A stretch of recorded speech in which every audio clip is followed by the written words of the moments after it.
దేవుని చిత్తము ఏంటి అని మనం ఆలోచన చేస్తే, what is the will of God, దేవుని చిత్తం ఏంటి అని అంటే ఏం చెబుతారు మీరు? చెప్పాలి.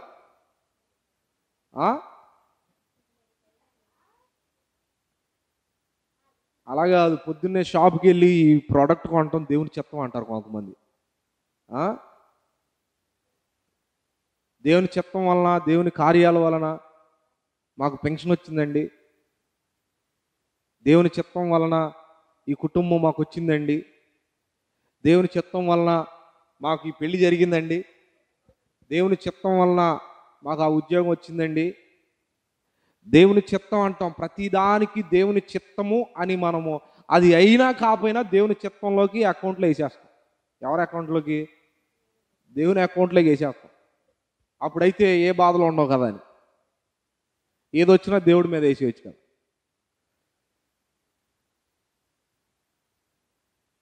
దేవుని చిత్తము ఏంటది అని బైబిల్ అధ్యాయంలో మనం పరిశీలన చేస్తే, ఆ వ్యాపారమో, ఆ వివాహమో, ఆ ఉద్యోగమో, ఆ పనో జరుగుట దేవుని చిత్తం అని అనుకోవడం కాదు, కానీ అసలు దేవుని చిత్తం ఏంటో స్పష్టంగా బయలుపరుస్తున్నాడు పరిశుద్ధాత్మ దేవుడు. మీరు పరిశుద్ధులగుటయే దేవుని చిత్తము, పరిశుద్ధులగుటయే దేవుని చిత్తము. అపరిశుద్ధంగా ఉండడం దేవుని చిత్తం కాదు. వ్యాపారంలో దేవుని చిత్తం ఉందండి అని ఇట్లా రకరకాల పనులలో దేవుని చిత్తం ఉందని అభిప్రాయపడుతూ ఉంటారు. అయితే స్పష్టంగా దేవుని చిత్తం ఎక్కడుంది అని అంటే, పరిశుద్ధతలో దేవుని చిత్తం ఉంది. నీవు పరిశుద్ధంగా ప్రభు కొరకు బ్రతుకుటలో దేవుని చిత్తం ఉంది. అంతేగాని ప్రతిదానికి దేవుని చిత్తమేమో అని ఏదో ఒక తెలియని సెల్ఫ్ సాటిస్ఫాక్షన్ కోసం చెబుతూ ఉంటారు కొన్ని మాటలు. అసలు దేవుని ఉద్దేశం ఏంటయ్యానంటే, మీరు పరిశుద్ధులగుటకే నేను పిలిచాను, కానీ అపరిశుద్ధులుగా ఉండడానికి మిమ్మల్ని నేను పిలవలేదు అని అంటాడు. దెస్సలోనికీయులకు రాసుకున్నటువంటి పత్రికలో అపోస్తుడైనటువంటి పౌలు మాట్లాడుతున్న మాట ఏంటంటే, పరిశుద్ధాత్మ చేత నింపబడి మాట్లాడుతున్నాడు. ఈ పౌలు గారు మనిషి అని మనం అనుకోవడం కన్నా దేవుని చేత ప్రేరేపింపబడిన వ్యక్తి అనుకోవడం మేలు. అవునా? ఆయన సొంత మాటలు ఎక్కడా కూడా మాట్లాడలేదు. ఆయన కేవలం దేవుని అభిషేకంతో నింపబడి మాత్రమే మాట్లాడాడు. ఆ మాటలే దేవుని గ్రంథంలో రాయబడ్డాయి. మరి దెస్సలోనిక సంఘంలో మాత్రం ఏమంటున్నారో తెలుసా? మీరు పరిశుద్ధులగుటయే దేవుని చిత్తము. ఒకవేళ మీలో అపరిశుద్ధంగా కామాభిలాషల యందు, పాపక్రియల యందు, మురికి వంటి పాప జీవితం యందు తొలగిపోయి పడిపోయి వాటిలో నశించిపోతున్నారు అని ఈ యొక్క అపోజిట్ పౌలు ఆత్మచేత ప్రేరేపింపబడి సూటిగా మాట్లాడడం ప్రారంభించాడు. ఈరోజు సూటిగా మాట్లాడితే చాలామంది హృదయాలు నొచ్చుకొని, సేవకులు కేవలం నా గురించే మాట్లాడారు, నన్ను ఉద్దేశించే మాట్లాడారు అని మందిరానికి రావడం కూడా ఆగిపోయే బ్యాచ్ కొంతమంది ఉంటారు. సేవకులు నన్నే టార్గెట్ చేసి మాట్లాడారు అని మందిరాన్ని ఎగ్గొట్టేవారు అనేక మంది ఉన్నారు. అలా వెళ్ళిపోయేవారుంటే సంఘానికి నష్టమే లేదు, కానీ వెళ్ళిపోయిన వారికే నష్టము కలుగుతుంది. ఈ పాపంలో నుంచి సరి చేసుకోమని సూటిగా మాట్లాడుతున్నాడు. అంతేగాని ఎలా ఉన్నా పర్లేదు, ఆశీర్వాదాన్ని దేవుడు ఇచ్చేస్తాడు నీకు, ఎలా ఉన్నా పర్లేదు, దేవుడు నీకు దీవెన సమృద్ధిగా ఇచ్చేస్తాడు నీకు, నీవు ఎలాంటివైనా పర్లేదు, ఎన్నిసార్లు పాపం చేసినా పర్లేదు, ఎలాంటి స్థితిగతుల్లో బాప్తిసం తీసుకొని పొరిలాడినా పర్లేదు, దేవుడు నీకు చక్కగా కృపనిచ్చాడు, యూ కెన్ డూ ఎనీథింగ్ అని చెప్పేవాళ్ళు ఉన్నారు. ఎవరో తెలుసా? వీళ్ళు ప్రజలను సంతోషపెట్టే కాపరులు, సేవకులు, సువార్థికులు ఉన్నారు. ప్రజలను సంతోషపెట్టే సేవకులు, సువార్థికులు, వారి వలన బహుశా సంఘము ఒకవేళ 100, 1000, 10,000, లక్షలు అవ్వచ్చు, కానీ ఆ సంఘము దేవుని ఎదుట ప్రత్యక్షపరచబడదు. లోపాలు సరిచేయుచు, గర్దించుచు, హెచ్చరిస్తూ కాపరి, సేవకుడు, సువార్థికుడు మాట్లాడినప్పుడు ఆ హెచ్చరికలు నీవు తీసుకున్నప్పుడు మాత్రమే నీవు పరిశుద్ధతలోనికి నడిపించబడతావు. తొలగిపోయినను కూడా ఏమైపోతావు అంట, సరిచేయబడతావు, మరలా దేవుని సన్నిధానంలోనికి అడుగు పెట్టగలుగుతాం. ఇప్పుడు మనం చూస్తే బిల్డింగ్ కట్టేటప్పుడు ఇనుప సువ్వలను మనం పేర్చి కడుతూ ఉంటాం. దానిలో సిమెంట్ వేస్తాం పిల్లర్స్ వేసేటప్పుడు ఆ రాడ్స్ ఒక్కొక్క చోట బెండ్ అయ్యి వస్తూ ఉంటాయి. ఆ బెండ్ దాని మీద కట్టామనుకోండి, బిల్డింగ్ ఇలా స్ట్రైట్గా ఉండదు, ఇలా అడ్డంగా ఉంటుంది. ఇట్లా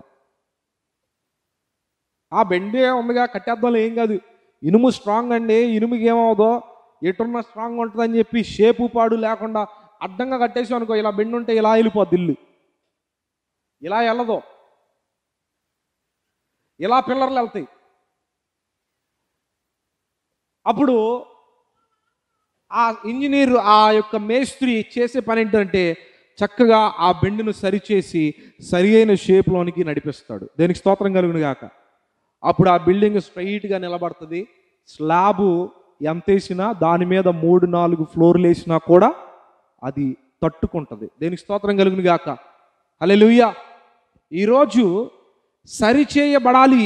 అందుకనే అపోస్తలుడైన పౌలు అంటున్నాడు కదా, నేను మిమ్మల్ని హెచ్చరిస్తున్నా.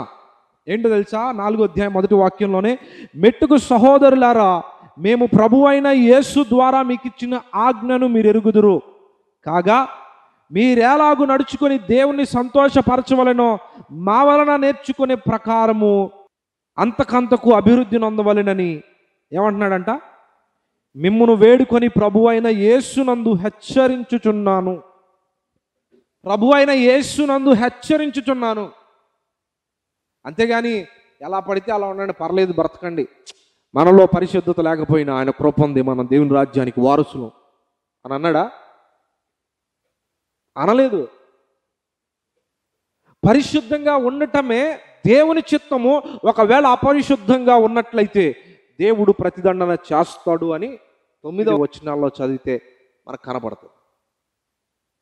గర్దించేవారు ఈరోజు సంఘంలో లేరు. ఒకవేళ సంఘ కాపరి కానీ గర్దించినట్లయితే దాన్ని సరిచేసుకునేవారు కొద్దువైపోయారు. తప్పిపోయేవారు, పారిపోయేవారు ఉన్నారు.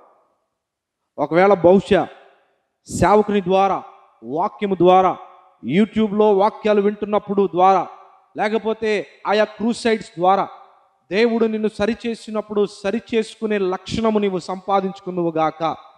హల్లెలూయా, హల్లెలూయా. పరిశుద్ధులగుటయే దేవుని చిత్తము, దేవుని చిత్తము.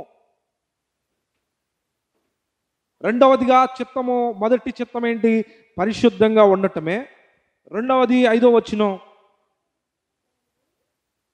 ఘనత యందును తన తన ఘటమును ఎట్లు కాపాడుకొనవలెనో అది ఎరిగి ఉండుటయే దేవుని చిత్తం. తమ తమ ఘటముల యందు, జాగ్రత్తగా వినండి, నా వైపు చూడండి, తమ తమ ఘటముల యందంట వారి యొక్క యథార్థతను, పరిశుద్ధతను కాపాడుకొనుటయే దేవుని చిత్తము. మొదటి చిత్తం ఏంటి?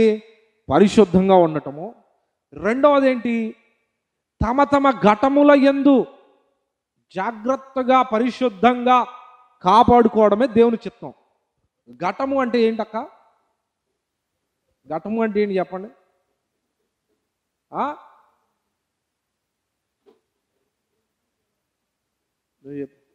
తెలియదా? ఘటము అనగా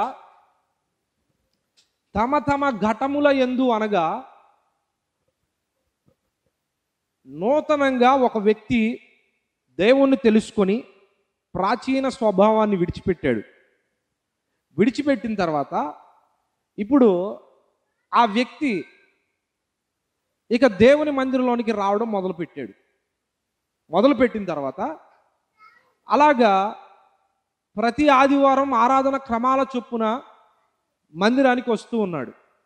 అయితే ఆ మార్గం గుండా వచ్చేటప్పుడు ఒక బార్ షాపో ఒక పాన్ షాపో కనబడింది. ఒకప్పుడు ఈ వ్యక్తి రక్షణ పొందినప్పుడు తన యొక్క నివాస స్థావరం ఎక్కడంటే ఆ బార్ షాపులో, ఆ పాన్ షాప్ దగ్గర సిగరెట్లు కాల్చుకుంటూ రింగులుగా కాల్చుకుంటూ ఉండేటువంటి ఆ వ్యక్తి, పాపముతో నింపబడే ఆ వ్యక్తి ఇప్పుడు మందిరానికి వస్తూ ఉండగా అతనికి దారిలో కనపడిన ఆ యొక్క బార్, ఆ యొక్క మందు అమ్మేటువంటి ఆ స్థలం అతనికి కనపడినప్పుడు ఒక్కొక్కసారి అనిపిస్తూ ఉంటుంది అతనికి, అరే ఇన్ని రోజులు మందిరానికి మనం వెళ్ళాం కదా, ఇప్పుడు అంత తొందరగా అర్జెంటుగా మందిరంలోకి వెళ్ళి చేసే పనే ఉంది.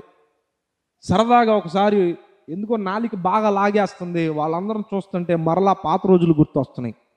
ఒక్కసారి ఆ సిగరెట్ని ఇలా వేళ్ల మధ్యలో పెట్టుకొని 4-5 రింగులు వదిలేసి, వాసన రాకుండా సెంటర్ ఫ్రెష్ నవ్వులో లేకపోతే ఆ తమలపాకో లేకపోతే తులసాకో నవిలి వెళ్ళిపోదాం, మందిరంలోకి వెళ్ళి కూర్చుందాం అని అతనికి మనస్సు కలిగింది అనుకోండి.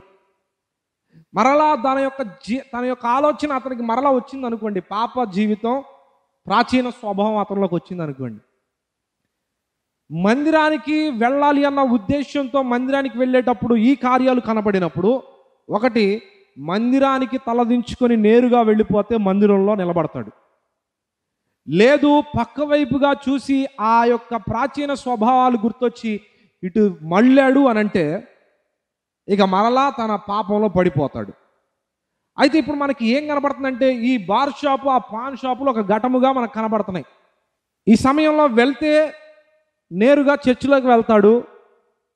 తమ ఘటాన్ని కాపాడుకోవాలి అని అంటే, లేదు నేను అటు చూడకూడదు, నేను అటు ఆలోచన నాకు రాకూడదు, నా ఆలోచన అంతా ఇప్పుడు దేవుని యందు నా ఆలోచన ఉంది, విడిచిపెట్టిన దాని వైపు నేను తిరగను అని అంటే తలదించుకుంటే అక్కడి నుంచి నేరుగా మందిరానికి వచ్చేస్తాడు. ఒకవేళ రాకుండా అటు తిరిగితే తమ ఘటములో కనపడినప్పుడు పడిపోయిన వాడిగా ఉంటాడు. అది దాని అర్థమవుతుందా? సీరియల్లో నేను చూడను,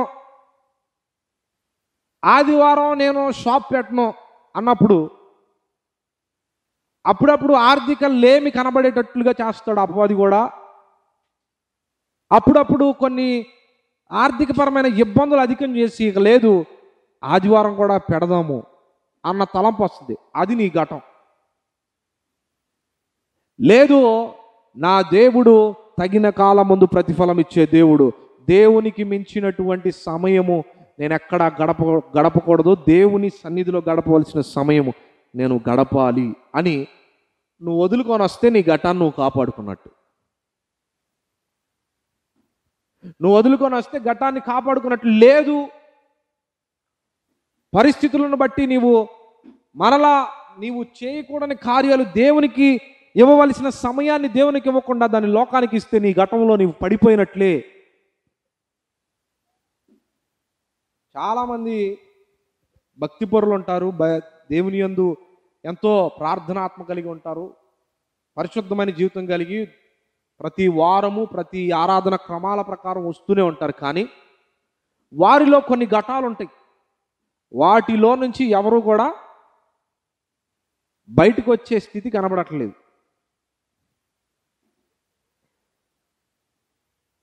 కొంతమందికి విపరీతంగా ప్రార్థన చేస్తారు, కానీ విపరీతమైన ఇతరుల పట్ల ద్వేషాభిప్రాయాలు కలిగి ఉంటారు. అరే మనం దేవుని యందు ఆయన రక్తంలో కడగబడ్డాం, నిన్ను వలె నీ పొరుగు వారిని ప్రేమించమన్నాడు కదా ప్రభు. అట్టి ప్రేమ లేకపోవటమే నీ ఘటాన్ని నీవు కాపాడుకోలేదు. ద్వేషపూరితమైన మాటలు, ద్వేషంతో నింపబడి ప్రేమకు బదులుగా ద్వేషాన్ని చూపేటువంటి స్థితిలోకి వచ్చారంటే తమ ఘటాన్ని కాపాడుకోలేదు.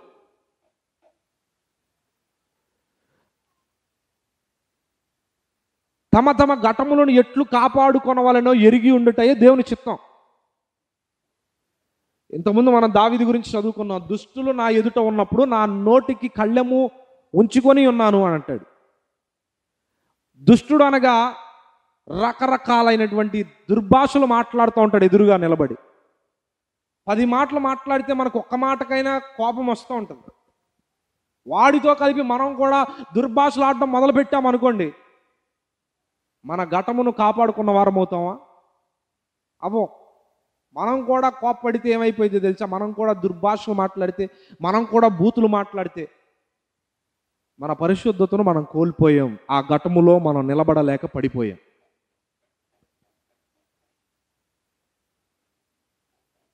పాపం చేసిన వాళ్ళందరూ మంచిగానే ఉన్నారు, ఇక నాకు ఈ పరిశుద్ధత అవసరం లేదు అని అనుకుంటే నీ ఘటంలో నీవు పడిపోయినట్లే. బైబిల్లో మనం చూస్తే గనక తమ ఘటములను కాపాడుకున్న వారి పట్ల దేవుడు సింహాసనాన్ని ఎక్కించాడు. దేనికి స్తోత్రం కలుగును గాక. తమ ఘటములను కాపాడుకున్నటువంటి వారిని సింహాసనాలను ఎక్కించాడు దేవుడు. చరిత్రలో మనం చూస్తే గనక యోసేపును తన అన్నలందరూ కలిసి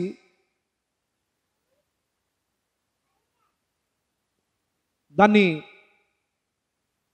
తన అన్నలందరూ కలిసి ఏం చేశారంటే, ఒక దాన్ని ఏమంటారు, బానిసగా తన అన్నలందరూ కలిసి ఏం చేశారు యోసేపుని అంటే, బానిసగా అతన్ని గుంటలో పడవేశారు, అతన్ని హింసించారు, అతన్ని శత్రువులకు అప్పగించారు. అయితే యోసేపు మాత్రం ఆయన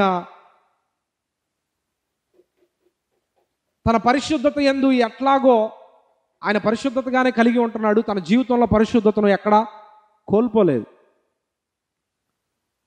అలాంటి సందర్భంలో శత్రు దేశంలోనే ఉంటున్నటువంటి సైనికుడైనటువంటి సైన్యాధిపతి అయినటువంటి పోతీఫర్ యొక్క భార్య నాతో నీవు పాపము చేయుము అని ప్రేరేపించింది అనేక మార్లు. అప్పటికే యోసేపు ప్రారంభం నుంచి నమ్మకస్తుడుగా, యథార్థవంతుడిగా, దేవుని యందు సంతోషించేవాడిగా, ఆయన కార్యాలందు సంతోషించేటువంటి వాడిగా యోసేపును మనం చూడొచ్చు. ప్రతి సందర్భంలో దేవుడు అతన్ని అంచెలంచెలుగా ఎదిగింప చేస్తున్న యొక్క విషయాన్ని మనం గమనించవచ్చు. ఆ సందర్భంలో ఎప్పుడైతే పోతీఫర్ భార్య ఇదిగో నాతో పాపం చెయ్యి అని ఒక గొప్ప ఆఫర్ని తన ఎదురుగా పెట్టింది, ఇలా ఒకటి కాదు అనేక దినముల నుంచి తన ఎదుట ఈ ఆఫర్ నిలబడి ఉంది. ఒకవేళ పాపము చేస్తుంటే, ఒకవేళ పాపములో అతను కూడా అడుగు పెట్టాలి అనుకుంటే, పెట్టి ఒకవేళ ఉంటే, ఒకటి అధికారము అతని స్వాధీనం అవుతుంది. పోతీఫర్ని ఎలాగోలా హతమార్చి ఇక ఇతనే అధికారిగా నిలబడే అవకాశం కూడా ఉంది. రెండవదిగా శారీరక తృప్తి, మూడవదిగా ఆర్థిక పరమైనటువంటి ఎన్నో మేలులు అతనికి ఉన్నాయి. ఆర్థిక పరమైన సమృద్ధి కూడా ఉంటుంది. చూడండి, ఇన్ని ఆఫర్లు అతని ఎదురుగా కనబడుతున్నాయి, కొన్ని దినాల నుంచి కనబడుతూనే ఉన్నాయి. కానీ యోసేపు మాత్రము ఆ ఆఫర్స్ వైపు తొంగి కూడా చూడలేదు. దేనికి స్తోత్రం కలుగును గాక. హల్లెలూయా. ఇది అపవాది వేస్తున్నటువంటి ఈ వలలో ఈ యోసేపు చిక్కడానికి ఇష్టపడలేదు. యోసేపు దేవునిని బట్టి అప్పటి వరకు సంతోషిస్తున్నాడు. అయితే ఇక నుంచి నేను దేవుణ్ణి సంతోష పెట్టాలి అని అనుకున్నాడు. దేనికి స్తోత్రం కలుగును గాక. హల్లెలూయా. దేవుణ్ణి సంతోష పెట్టాలి అని అంటే ఇప్పుడు ఈ యొక్క ఘటములో నుంచి బయటకు రావాలి. దేనికి స్తోత్రం కలుగును గాక. అప్పుడు అంటున్నాడు కదా, పనిమాల పట్టుకొని పాపంలోనికి లాగుతున్నటువంటి ఆ స్త్రీ యొక్క చేతిని విడిపించుకొని దేవునికి వేరైనటువంటి ఈ భయంకరమైన ఘోరమైన పాపమును నేను ఎలా చేతును అని ఆ ఘటములో నుంచి పారిపోయి వచ్చి ధైర్యంగా నిలబడ్డాడు. దేనికి స్తోత్రం కలుగును గాక. హల్లెలూయా, హల్లెలూయా. ఎప్పుడైతే నిలబడ్డాడో దేవుడు ఆయనను బట్టి సంతోషించడం మొదలుపెట్టాడు. దేనికి స్తోత్రం కలుగును గాక. ఈరోజు ఒకటి జ్ఞాపకం చేసుకోనండి, దేవుడు చేసే ప్రతి కార్యాలను బట్టి మనం సంతోషపడుతున్నాం సరే, ఆహారాన్ని బట్టి, వస్త్రాలను బట్టి, వ్యాపారాన్ని బట్టి, ఆరోగ్యమును బట్టి, ఇస్తున్నటువంటి వస్తువులను బట్టి దేవునికి సంతోషంగా ఉంటున్నాం. దేవుడు అంటే మనకి ఎంతో సంతోషం కలుగుతున్నది. ఆయన చేసే ఉపకారాలు బట్టి ఎంతో ఆనందం కలుగుతుంది. కానీ నిన్ను బట్టి దేవుడు సంతోషించేది ఎప్పుడో తెలుసా? నీ ఘటములను నీవు కాపాడుకున్నప్పుడు మాత్రమే. దేనికి స్తోత్రం కలుగును గాక. హల్లెలూయా, హల్లెలూయా. నీ ఘటమును నీవు కాపాడుకున్నప్పుడు నీ యొక్క జీవితమును బట్టి, నీ పరిశుద్ధతను బట్టి ఆయన చిత్తాన్ని నీవు జరిగించిన వాడిగా, జరిగించిన దానిగా నువ్వు మార్చబడతావు. దేనికి స్తోత్రం కలుగును గాక. తమ తమ ఘటములను ఎట్లు కాపాడుకొని వాళ్ళనో ఎరిగి ఉండుటయే దేవుని చిత్తం. యేసేపు అనుకున్నాడు, అమ్మో ఇది దేవునికి ఎంతో భయంకరమైనటువంటి పాపము అని గ్రహించాడు. ఈరోజు గ్రహిస్తున్నావా నీవు నేను? చేసే పనిలో, మాట్లాడే మాటలో, వ్యతిరేకంగా పలికే అబద్ధ సాక్ష్యాలలో, ఇది ఒకరి పట్ల నేను వ్యర్థంగా మాట్లాడుతున్నాను, ఇది దేవునికి అయిష్టమైన కార్యము అని నీవు గమనించావా? నేను ఇలా ప్రార్థనకు దూరం అయిపోతున్నాను, సంఘానికి దూరం అయిపోతున్నాను, వ్యక్తిగత ప్రార్థనకు దూరం అయిపోతున్నాను, ఇదిగో లోకానికి అవకాశం ఇచ్చి లోక కార్యాలు చేసుకుంటున్నాను. ఇది నీవు గ్రహిస్తున్నావా? నీ ఘటాన్ని నువ్వు కాపాడుకుంటున్నావా? ఇదొక ఘట్టం అంటారు కదా.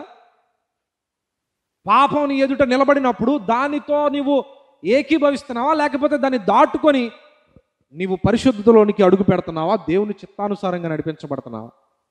అసలు దేవుని చిత్తం ఏంటయ్యానంటే, నిన్ను బట్టి దేవుడు సంతోషించినప్పుడే దేవుడు సంతోషపడతాడు. ఆయన్ని సంతోషపెట్టిన దానిగా ఉంటావు, సంతోషపెట్టిన వారిగా ఉంటాము. అలాగే దేవుని చిత్తాన్ని జరిగించిన వారిగా ఉంటాం. దేనికి స్తోత్రం కలుగును గాక. హల్లెలూయా, హల్లెలూయా. అట్టి ఘటములను మనము ఎరిగి ఉండుటయే దేవుని చిత్తము.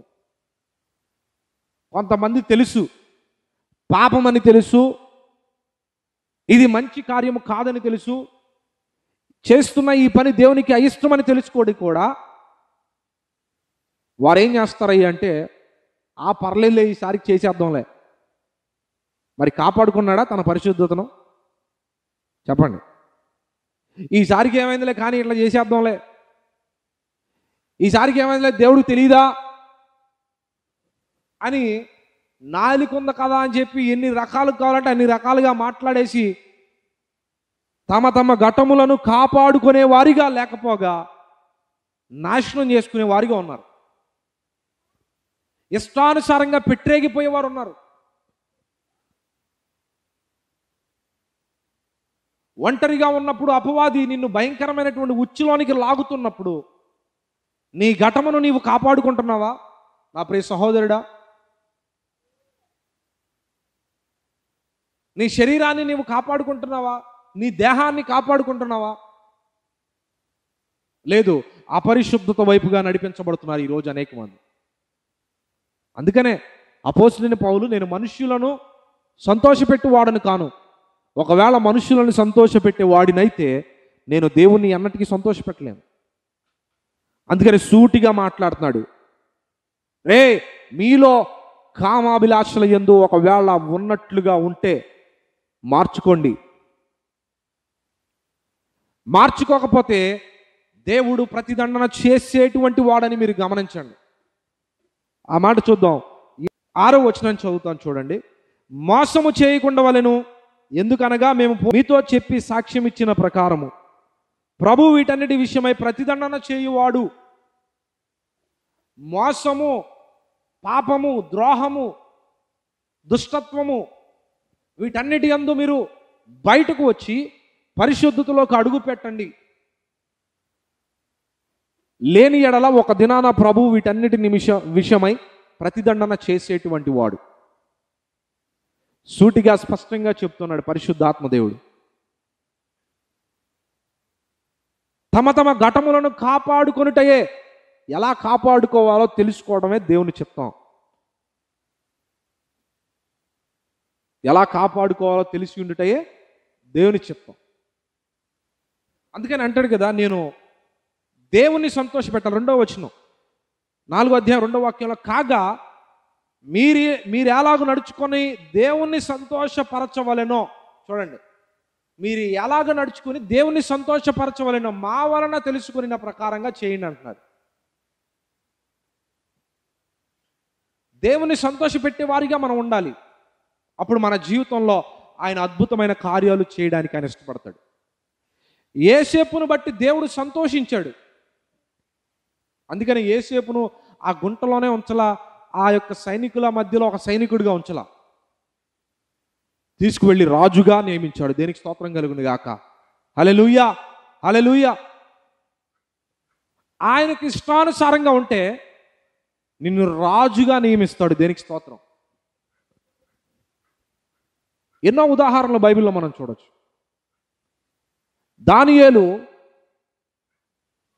దానియేలు ప్రార్థనను అడ్డుకోనాలని వేసిన పన్నాగంలో, దానియేలు నువ్వు ప్రార్థన చేస్తే గనక ఇదిగో ఈ భయంకరమైన శిక్షకు సింహాల గుహలో నిన్ను వేయబోతారు, నీవు ప్రార్థించకుండా మౌనివయ్యి రాజు ఆజ్ఞకు లోబడి ఉండాలి అని చెబితే, ఈ దానియేలు ఏమంటాడు తెలుసా? మీరు నన్ను సింహాల గుహలో వేసినా పర్వాలేదు, మరి ఏ కార్యము చేసినా పర్లేదు, దానియేలు దినమునకు 3 మార్లు తీసుకున్న తీర్మాన ప్రకారంగా ఆయన ప్రార్థనలో ఎక్కడా కూడా షెడ్యూల్ చేంజ్ అవ్వలేదు. ఆయన ప్రార్థిస్తానే ఉన్నాడు. మీరు నన్ను సింహాల గుహలో వేసుకున్నా, ఎక్కడ వేసినా నా ప్రార్థన నేను మానను అని యెహోవాకు మొరపెడుతూనే ఉన్నాడంట. దేవుడు కొద్ది దినాలు ఆ ప్రార్థన తర్వాత అతను సింహాల గుహలో వేయబడి అతన్ని హతమార్చాలని చూసినటువంటి వారి మధ్యలో ఆయన ఉంచినప్పుడు దేవుడు సింహాల నోటను మూయించాడు, అలాగే శత్రువుల నోరును కూడా మూయించాడు. చెప్పాలంటే రాజు తర్వాత రాజుగా మార్చబడ్డాడు. దేనికి స్తోత్రం కలుగును గాక. హల్లెలూయా. దేవుడు దానియేలును బట్టి ఇష్టపడ్డాడు. దేవుడు దానియేలును బట్టి సంతోషించి ఉన్నాడు. అందుకనే దానియేలును సింహాల గుహలో నుంచి విడిపించి ఆయనను గొప్ప చేసి రాజుగా నియమించాడు. దేనికి స్తోత్రం కలుగును గాక. ఇప్పుడు దేవుని చిత్తం చేసిన వాడిగా మనకు కనబడుతున్నాడు. దేవునికి ఇష్టానుసారంగా కనబడుతున్నాడు. దేవుణ్ణి సంతోషపెట్టిన వాడిగా కనబడుతున్నాడు. దేనికి స్తోత్రం కలుగును గాక. హల్లెలూయా, హల్లెలూయా. అలాగే రూతు విషయంలో మనం చూస్తే, రూతు కూడా తన భర్తను కోల్పోయినప్పుడు, తన యొక్క స్థితిగతుల్లో యవ్వన కాలంలోనే తన భర్తను కోల్పోయినప్పుడు తను ఎంతగానో బాధపడుతూ దుఃఖిస్తున్న సందర్భాల్లో చూస్తే తన అత్తను అంటిపెట్టుకునే ఉన్నది. ఏమండి, యవనస్తురాలు శరీరాచ్చలకు లోనవ్వకుండా తన అత్త యొక్క సంబంధిగా మార్చబడుతూ ఆవిడ నీడలోనే ఒదిగిపోయింది.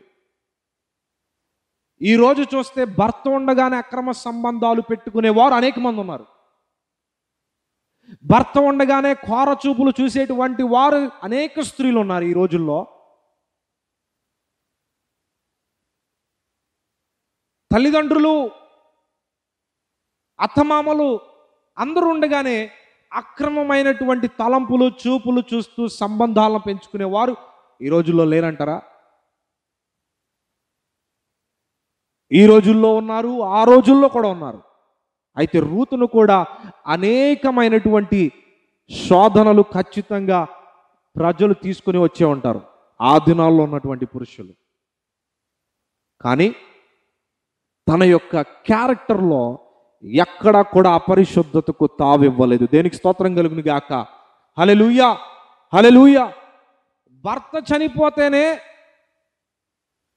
ఆ కుటుంబాన్ని విడిచి వెళ్ళవలసిన స్థితి కలిగి ఉండి కూడా, ఆ యొక్క అవకాశం ఉండి కూడా ఆ కుటుంబాన్ని విడిచి వెళ్ళక నయోమి అయినటువంటి తన అత్తను వెంబడించు.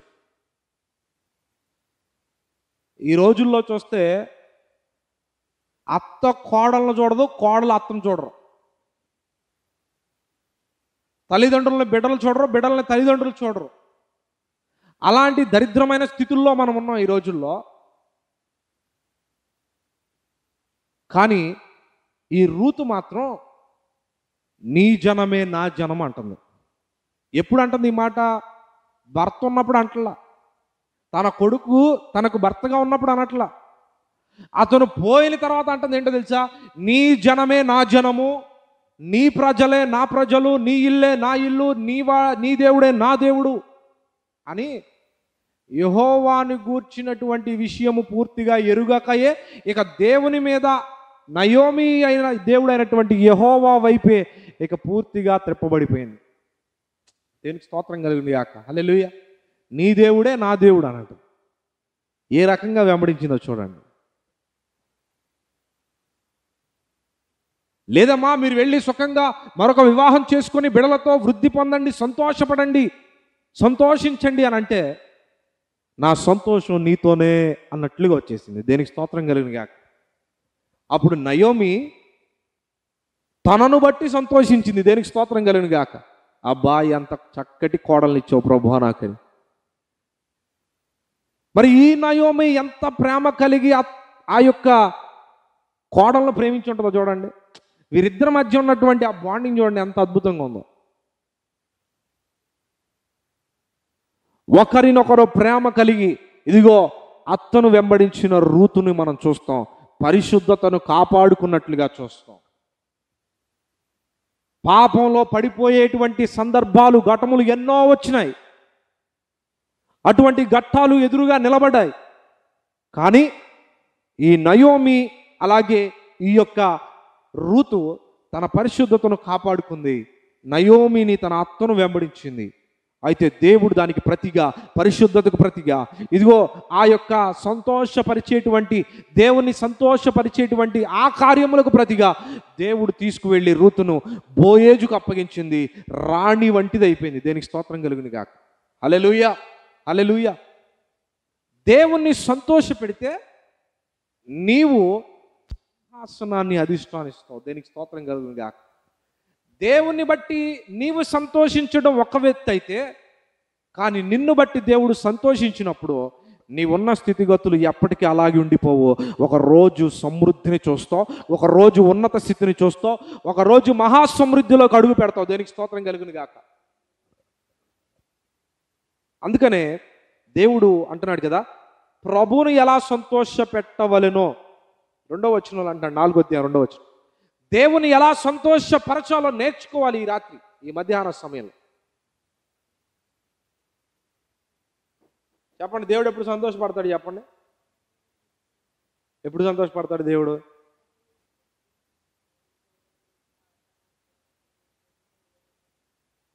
దేవునికి స్తోత్రం కలుగును గాక. దేవుడు ఎప్పుడు సంతోషిస్తాడు అని అంటే, ఆయన చిత్తమును జరిగించినప్పుడు ఆయన సంతోషపడతాడు. తమ తమ ఘటములను కాపాడుకున్నప్పుడు ఆయన సంతోషిస్తాడు. తమ యొక్క పాపస్థితి ఎదురుగా నిలబడినప్పుడు, దాన్ని దాటుకుని వెళ్ళిపోయినప్పుడు మాత్రమే దేవుడు నిన్ను చూసి సంతోషిస్తాడు. దేనికి స్తోత్రం కలుగును గాక. హల్లెలూయా, హల్లెలూయా. ఒకరోజు దావీదుకు సౌలు అతి సమీపంగా కనపడ్డాడు. చెప్పాలంటే అతన్ని చంపేయొచ్చు కూడా, చెప్పాలంటే అతన్ని హతమార్చొచ్చు. ఆ శక్తి కలిగి ఉన్నాడు దావీదు. అయితే శత్రువైనటువంటి దావీదు ఎదురుగా నిలబడినప్పుడు, శత్రువైనటువంటి సౌలు ఎదురుగా నిలబడినప్పుడు, నిన్ను చంపగలిగిన శక్తి నాకున్నది, కానీ యెహోవా చేత అభిషేకించబడిన నిన్ను నేను చంపను అని, ఇదిగో నీ వస్త్రపు చెంగును తీసి చూపిస్తున్నా చూడు, నీకు సమీపంగా వచ్చాను, కానీ నీకే హాని చేయలేదు. ఒకవేళ పగవాడుని ఎదుటిగా వచ్చి నిలబడినప్పుడు అతని మీద పగ తీర్చుకునే అవకాశం వచ్చినా కూడా, నీవు ప్రేమించాలి అనే యొక్క ఘటము నీవు కలిగి ఉండాలి. నీవు ప్రేమించాలి అనేటువంటి మనస్సు నీకు ఉండాలి. అప్పుడు నీ ఘటమును నీవు కాపాడుకున్న వాడిగా అవుతావు. పగ తీర్చుకున్నట్టు యెహోవా వశం, నీ వశం కాదు అది. అందుకనే ఈ మధ్య సోషల్ మీడియాలో చూస్తున్నాం,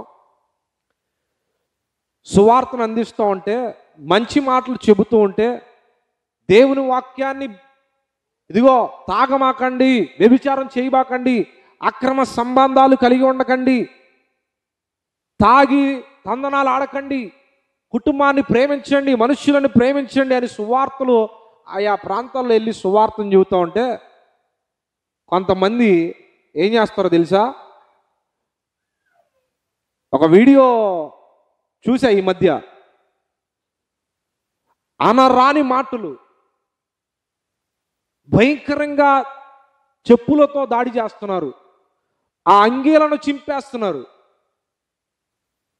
పిచ్చి పట్టిన వారు ఎలా అయితే వారి మీద పడి తిరుగుబాటు చేస్తారో, మనుషుల మీద పడి ఆ రీతిగా పిచ్చి పట్టిన వారిగా ఏదుంటే దాన్ని తీసుకుని వచ్చి కొడతా ఉన్నారు సేవకులను, సువార్త అందిస్తున్నటువంటి వారిని.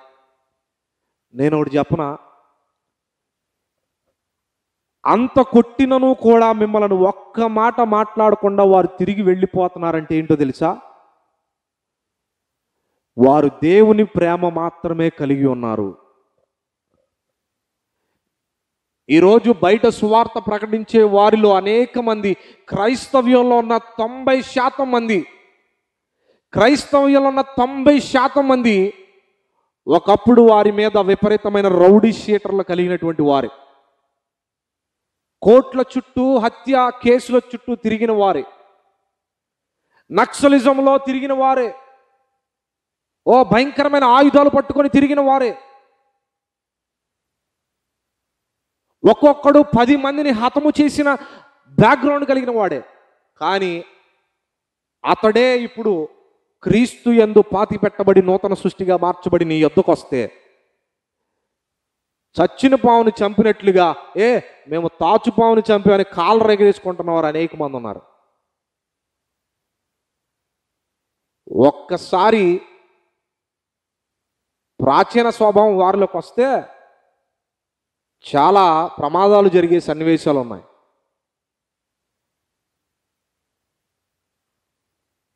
సువార్తను అందించేటువంటి వారు ఒకప్పుడు బ్లేడ్ బ్యాచ్ అయి ఉన్నారు. ఒక్క సెకండ్లో నీ ప్రాణం ఎలా పోయిందో తెలుసుకునేలేకపోయే కఠినంగా మూర్ఖంగా ప్రవర్తించిన వారు ఉన్నారు. వారే ఈరోజు బైబిల్ పట్టుకొని నీ మధ్యలోకి వస్తున్నారు. అయితే వారు చేతగాని వారు అని మీరు అనుకోవద్దు. ఎప్పటికీ అనుకుంటున్నారు అనేక మంది. ఒకవేళ ప్రాచీన స్వభావం వారిలో కనుక తిరిగితే స్థితిగతుల్లో భయంకరమైన మార్పులు వస్తాయి. కానీ వారు తిరగరు వెనుకకు. క్రీస్తు రక్తంలో కడగబడిన తర్వాత పాత జీవితాన్ని విడిచిపెట్టేశారు అంతే. అందుకనే ఈరోజు ఈ మత పిచ్చి పట్టిన దరిద్రులు ప్రేమతత్వాన్ని, మానవత్వాన్ని కూడా మర్చిపోయి రోడ్ల మీద రంకిలేస్తూ పిచ్చి పట్టిన వారిగా, వెర్రి పట్టిన వారిగా గాయపరుస్తూ ఉన్నారు. అయితే దేవుడు లెక్క చూస్తాడు. జాగ్రత్త. దేవుడు ప్రతిదండన చేయువాడు. ఆ విషయాన్ని జాగ్రత్తగా గమనించండి. మీ మధ్యలోనికి ప్రేమ పంచడానికి వస్తున్నటువంటి వారిని, ప్రేమను తెలియజేయడానికి వస్తున్న వారిని, సత్యాన్ని తెలియజేయడానికి వచ్చిన వారిని మీరు రాళ్ల దాడి చేస్తున్నారు. అయినప్పటికీ వారు మీ పక్షాన ప్రార్థన చేస్తారు. ఈరోజు పెట్టరేగిపోతున్నారు. ఆటకాయి తనము చేస్తా. ఈరోజు అనేక మంది పెట్టరేగిపోతున్నారు. కానీ మనుష్యులు విడిచిపెట్టినా దేవుడు విడిచిపెట్టేవాడు కాదు. దేవుడు ప్రేమించమని చెప్పాడు కాబట్టి మేము ప్రేమిస్తాం. మమ్మల్ని దూషించినా క్షమిస్తాం. మా దేవుడు అదే చెప్పాడు. ప్రేమ చూపమన్నాడు. నీ శత్రువుల కొరకు ప్రార్థన చేయమని చెప్పిన ఏకైక దైవముగా మాకు కనబడుతూ ఉన్నాడు. అందుకనే ఇంకనూ మీ ఆటలు సాగుతూనే ఉన్నాయి. కానీ దేవాతి దేవుడు ఆయన మీ కొరకు ఆయన రక్తాన్ని చిందించాడు. ఈ అవకాశాన్ని మీకు ఇస్తున్నాడు. మీ మనస్సులు మార్చుకోవడానికి. మీ మతాలు కాదు, కులాలు కాదు,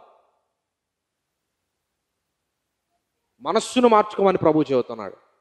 ఈ దావీదుకు కూడా సౌలు శత్రువే అయినప్పటికీ కూడా తను ఎదురుగా కనబడితే తన వస్త్రాన్ని మాత్రమే తెంపి తీసుకొచ్చి, ఇదిగో సౌలు, నిన్ను చంపాలి అనుకుంటే ఇప్పుడే చంపగలను, కానీ నా దేవుని ద్వారా నీవు అభిషేకించబడిన వాడవు, నేను నిన్ను ఏమాత్రము చంపను, నీకు ఏ హాని నా వలన నీకు రాదు అని చూపించి వెళ్ళిపోయాడు. దేనికి స్తోత్రం కలుగును గాక. శత్రువును సైతము పగ తీర్చుకునేటువంటి సందర్భం నీకు వచ్చినప్పటికీ కూడా అతని కొరకు ప్రార్థించి అతన్ని ప్రేమించమనే దేవుడు చెప్పి ఉన్నాడు. దేనికి స్తోత్రం కలుగును గాక. అందుకనే దావీదు ఏమైపోయాడు తెలుసా? నా హృదయానుసారుడా అని దావీదును బట్టి దేవుడు సంతోషపడ్డాడు. దేనికి స్తోత్రం కలుగును గాక. ఈరోజు నీ ఘటమును కూడా నీవు కాపాడుకుందువుగాక, నీ శరీరమును నీవు కాపాడుకుందువుగాక, నీ పవిత్రతను కాపాడుకుందువుగాక, నీ క్రియలను బట్టి దేవుడు సంతోషించునుగాక. దేనికి స్తోత్రం కలుగునుగాక. దేవుడి వాక్యం మన వినికిడిలో దీవించి ఆశీర్వదించునుగాక. ప్రార్థన చేసుకుందాం. ఆ పరిశుద్ధుడా, మహోన్నతుడా, జీవాధిపతి, సర్వోన్నతుడా, నీ ఘనమైన శ్రేష్టమైన నామానికి వందనాలు స్తోత్రాలు చెల్లిస్తున్నాము నాయన. పరిశుద్ధులగుట ఏ దేవుని చిత్తము అని అపోజిట్ పౌలు దశలోనికి రాస్తూ సూటిగా మాట్లాడిన ఈ యొక్క వాక్కును మా హృదయాల్లో మీరు ఫలభరితంగా మీరు మార్చండి. మొదటిగా పరిశుద్ధులగుటే దేవుని చిత్తము, రెండవదిగా తమ తమ ఘటములను ఎట్లు కొనాలో తమ తమ ఘటములను ఎట్లు కాపాడుకొనవలెనో ఎరిగి ఉండుట ఏ దేవుని చిత్తము, అది మీ చిత్తమై ఉన్నది ప్రభువా. మా యొక్క ప్రతి అతిక్రమాలను బట్టి, మా పాప స్థితిగతులు అయ్యా ఇదిగో తండ్రి మా ఎదుట నిలబడినప్పుడు దానిలో నుండి పడిపోకుండా మేము వేరు చేయబడినప్పుడే మా ఘటములను మేము కాపాడుకున్న వారిగా ఉంటాం ప్రభువా. మా శరీరాలను కాపాడుకున్న వారిగా ఉంటాం, మా పరిశుద్ధతను కాపాడుకున్న వారిగా ఉంటాం, మీ చిత్తాన్ని చేసేవారిగా ఉంటాం ప్రభువా. మీకు ఇష్టానుసారులుగా మమ్మల్ని మార్చండి. మిమ్మల్ని సంతోషపెట్టే కృపను మాకు దయచేయమని ప్రార్థన చేస్తున్నాం. సహాయం చేసి కృప చూపండి. వెత్తబడి నీ వాక్యం బిడ్డల జీవితాల్లో మా హృదయాల్లో ఫలభరితంగా మీరు మార్చండి. వాక్యానుసారంగా జీవించే కృపను దయచేయమని యేసయ్య అతి శ్రేష్టమైన నామమున ప్రార్థించి అడిగి పొందుకొని వేడుకొనుచున్నాము తండ్రి. Amen. Amen. Praise the Lord. God bless you and may God bless you all.